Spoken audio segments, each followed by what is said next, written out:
প্রিয় বন্ধুরা, যদি তুমি চ্যানেলটিতে নতুন হয়ে থাকো তাহলে অবশ্যই সাবস্ক্রাইব করে লাইক করে পাশে থাকা বেল আইকনটি প্রেস করে দিবে। আমাদের আজকের বিষয় অনার্স টু মাস্টার্স ভর্তি। যারা এবার অনার্স 4র্থ বর্ষ পাশ করে গেছো তাদের সামনে মাস্টার্সে ভর্তি হতে হবে। তো আমরা অনেকেই জানি না মাস্টার্সে ভর্তি হতে কি কি কাগজ লাগে, ভর্তি হতে কত টাকা লাগে। তো আজকে আমরা শিখবো মাস্টার্সে ভর্তি হতে কি কি কাগজ লাগবে। হয়তো অনেকেই জানো যে মাস্টার্সে ভর্তি হতে কি কি কাগজ লাগে। যদি জেনে থাকো তাহলে এখন থেকে সেগুলো রেডি করে রাখো। আর যারা জানো না তারা আজকে জেনে নাও।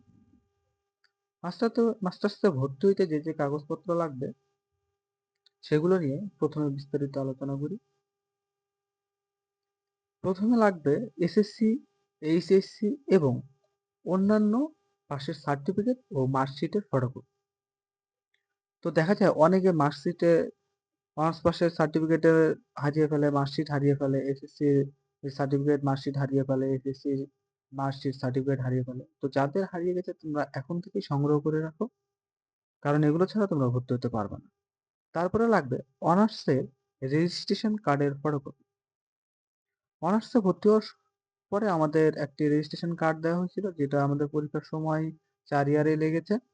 তো সেই অনার্সের রেজিস্ট্রেশন কার্ডের ফটোকপি যাদের হারিয়ে গেছে তারা আবার সংগ্রহ করে নিতে পারবে, কলেজে গেলেই পেয়ে যাবে। লাগবে সদ্য তোলা পাসপোর্ট ও স্ট্যাম্প সাইজের ছবি। অনেকে করে কি যে আগে একটা ছবি উঠানো ছিল ওই ছবিটা দিয়েই সব জায়গায় তারা ব্যবহার করে। আসলে এটা হচ্ছে একটা বোকামি বা মূর্খামির মতো একটি কাজ। তাই সদ্য তোলা মানে এখন যেভাবে আছি, এখনকার পরিস্থিতির ছবিটা তুলে রাখাটা সবচাইতে বেটার। তারপরে লাগবে 4 এর জন্ম নিবন্ধন অথবা ভোটার আইডি কার্ডের ফটোকপি। তো যারা ভোটার হয়ে গেছো তারা অবশ্যই ভোটার আইডি কার্ডের ফটোকপি দিবা, আর যারা ভোটার হওনি তারা জন্ম নিবন্ধন দিয়ে দিবা। আর সবচাইতে বড় কথা হচ্ছে বিশেষ দ্রষ্টব্য সকল কাগজ সত্যায়িত করতে হবে একজন প্রথম গ্যাজেটের কর্মকর্তার দ্বারা। কাগজগুলো সত্যায়িত করতে হবে। এখন দ্বিতীয় বিষয়ে আসি। দ্বিতীয় বিষয় হচ্ছে ভর্তি হতে কত টাকা লাগবে। বন্ধুরা, এখনো পর্যন্ত মাস্টার্সে ভর্তি হওয়ার কোনো নোটিশ প্রকাশিত হয়নি। তো ধরে রাখো বিজ্ঞপ্তিতে যেটা দেওয়া থাকবে, মনে করো জাতীয় বিশ্ববিদ্যালয় থেকে দেওয়া আছে 3,000 কি 4,000। কিন্তু তুমি যে কলেজে ভর্তি হবা সেই কলেজে 3,000 টাকায় ভর্তি হওয়া যাবে না, কারণ সেখানে তাদের অনেক ধরনের রুলস থাকে। যেমন ক্লাব খরচ থাকে, স্কাউটস খরচ থাকে, আনুষঙ্গিক লাইব্রেরি খরচ থাকে, আনুষঙ্গিক অনেক খরচ থেকে থাকে।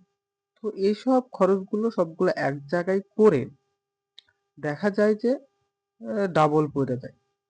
6-7 হাজার, 8,000, 10,000 এক এক কলেজে এক এক রকম লাগে। তো সে ততক্ষণ পর্যন্ত তোমরা অপেক্ষা থাকো। এবং বন্ধুরা, ভিডিওটা যদি ভালো লেগে থাকে তাহলে অবশ্যই চ্যানেলটা সাবস্ক্রাইব করে দিও।